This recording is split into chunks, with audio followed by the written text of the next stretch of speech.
Alright, today's subject is going to be the Flecktarn Combat Rucksack from Germany. Now, the one on my back has been slightly modified. This is a unmodified one. Get the leaves off there. The biggest thing on the unmodified one I'm going to touch on, these packs have a rifle carrier on the front, so you have a little velcroed buttstock holder. It's a little bit small for AR-15s. It will fit hunting rifles, so like bushcrafting packs, this might be a good option for you. It'll fit like the German issue G36 buttstock and whatnot. The straps here, 1 and 2, to secure the rifle to the pack, they are removable. You can go ahead and slide those out and it'll leave you with these two little attachment points, and then the buttstock holder is sewn on.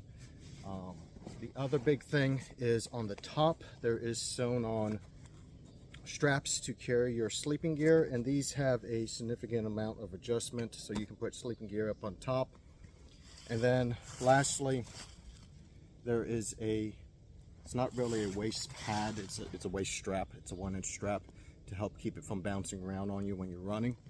I cut all those off on the pack that I have here. You can see it just cleans it up a little bit. So number one, why did I do those things? I don't carry my rifle on my pack very often, and I just didn't want that extra stuff. I want to put a molly field on this particular one. I'm going to modify it for attaching other stuff, and then I'll find another way to attach the rifle if I really want to. Sleeping gear straps, I don't like stuff up on top of my pack, so anytime that I am in the prone and I put my head up, you know, if I lay down, if I go under a log or something, that shit always bumps me in the back of the head. It's annoying. I hate it. I'd rather put it on the bottom. And then the waist strap, a 1-inch strap. I don't really use waist belts on packs this small because, number one, this sits really well with the gear that I'm wearing right now, but also it just, I don't like them, so I just took that off and got rid of it. Whenever you buy one of those packs from me, they will come stocked with all those features on them, so don't worry. But anyways, that's the end of the modifications that I did so far. The pack itself is a 65-liter pack made in Flecktarn camo. It is a nylon pack with a rubberized coating on the inside. I'll give you a 360 look. Exterior of the pack, we're looking at 3 main pockets. So up on top, we have, on the top of the lid, we have a pocket. This is made for a trifold entrenching tool. Now you can stick a small jacket in there, you can stick something that you know need fast access to. Just keep in mind this is a this lid is only held in place by the strap. It does not have Velcro. So if you have something small and you roll your pack around a lot, that may fall out, because this is meant for a shovel to go up in here. On the back of the pack, real quick, there is a name tape holder, and then right underneath that there is a zippered pocket that is the size of the lid inside of there, and it's rubberized coat on both sides for waterproofing, so that is a decent feature, I think, for a lid. On the front, you have this little pocket that's just held in place with a little bit of Velcro. It's approximately that big. The lid itself has a elastic binding around the edges to help draw it in on the lid. There is 2 drawstrings, one on the main pack and one on the fly. I'm not going to open this pack because there's nothing inside except for 1 sleeve, which I'll get to that in a second. The pockets on the sides can hold your canteens, of course. These would be very easy to replace with Fast-Tech buckles. The strapping on this feels like a cotton canvas, like it's a very soft webbing, not like American mil-spec webbing. On the bottom, there is a zippered compartment here, and then 2 compression straps on the bottom, and then 2 for the closure of the lid. Now, this is not a sleep system carrier. This is, with the Germans, they seem to put clothing down here. This is a little bit small. You'll put a wool blanket or something in here, but you're not going to put a full MS in here or anything like that. Smaller summer weight sleep bags will fit in here. There is a divider inside with a drawstring to separate the 2 compartments. The Germans seem to mostly run their sleeping gear up on top rather than inside of the pack itself. So you'll see, from my understanding, clothing and stuff like that will be put down here.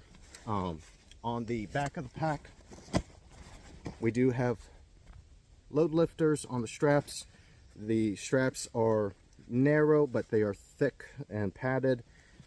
I'm going to tell you right now, this strap is a little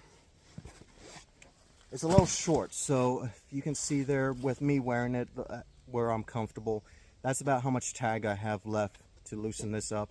And right there, I'm at the end of my motion. So I might sew on a little bit extra length. If you're a bigger guy, I would look into something like that, like you know, fucking massive, or you're wearing a bunch of stuff underneath like a plate carrier or something like that. Now, something important to touch on with these packs. These are frameless packs. These do not have an internal frame. They do not have an external frame. They are not Alice frame compatible, unfortunately, but I'm looking at a modification that might make them into that. How do they solve the frame issue? The Germans issue a square or rectangular sleeping mat that folds a couple times. And there's a sleeve inside of the pack where that sleeping mat is meant to fit right inside. And that provides the rigidness and a little bit of padding for you to wear this on your back. Now, I do not have one of those German sleeping mats because, unfortunately, they're a little bit more expensive. They're like 30 bucks for a foam sleeping mat, and I'm not paying that, okay? So what did I have? Well, in this one, I have a United States Marine Corps issued folded accordion style one. I cut it down to, it was a shortened mat already because I only wanted half a mat to cut down on some of the bulk. But I folded it so that it's laying 2 rows side by side and it fits into that pocket. And that's in the pack here. In this one, I did a little bit more of a DUI style mat. I went and I took one of the green roll-up army mats that you can get for 10 bucks or so. And I cut off a 2-foot section. I did have to trim it down to 23 to get it to fit in this particular one. But 2 feet by, if you fold it by if you cut it off at 2 feet long, off the end of it, you fold it in half, you now have 12 inches wide, right? And then you slide it in there, and those mats are 24 inches across. You're going to have to cut off 3 inches to get it to fit underneath the aluminum bar that runs across here. And that aluminum bar just helps keep the top of the pack a little bit more formed, but it also acts as a ledge that I can get that sleeping mat to sit underneath. So $10 mat, I take off. The final dimensions will be 12 inches across is what you need, and then you need 3 inches off 24 would be 21, right? So you need 21 by 12, and then I fold it over so I have 2 layers in there, and it creates a nice padded feeling, and it's rigid enough that it still flexes with you when you walk, but it's rigid enough to hold the pack itself up. I might take a little bit of duct tape and wrap up the edges just to hold the 2 pieces together, you know, nicer, but that is a simple do-it-yourself mat that you can get in there, or you can buy the issued German Army sleeping mat, and that is made to fit inside of this pack. Why did they choose to do that? I don't know. They were like, hey, you know, sleeping mat, why not use it for more than just sleeping? It is what it is. Down on the bottom, you do have a little bit of additional padding. Let's try to get this out of here for you. Come on. We have, if you can see this V sewn in here, there's a little bit extra padding down on the lumbar where this would sit up against you. It's not really that noticeable over the mat that's inside of there, but with the foam mat in here, this is actually very comfortable. It may get a little bit hot during the summertime, unfortunately, because it's a bunch of fabric pushed right up against your back. You don't have the airflow that an external frame would give you, but it's not terrible. It really feels like an oversized assault pack is the best way I can think to describe it. It's a little bit bigger than the Philby assault pack. It's coming in at 65 liters, but it really feels like an assault pack. So if you're interested, I got a couple of them at PaxtonCreekSupply.com. I'm wearing, for anybody that's curious, the Dutch DPM top, field top. I am wearing a German harness, the Lock Copel harness, which was issued in conjunction with this pack. But I have the Dutch DPM triple mag pouches on here.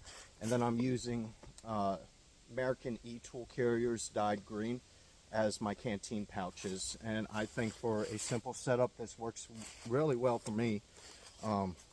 But yeah, I'm trying to sell you something, right? So take my advice with a grain of salt. But anyways, any questions about the pack? It's not the best pack in the world, I'm going to tell you that right now. There's significantly better ones out there. But if you're just trying to get a couple with a handout to your friends, or you're just a collector of the weird stuff, PaxtonCreekSupply. Enjoy.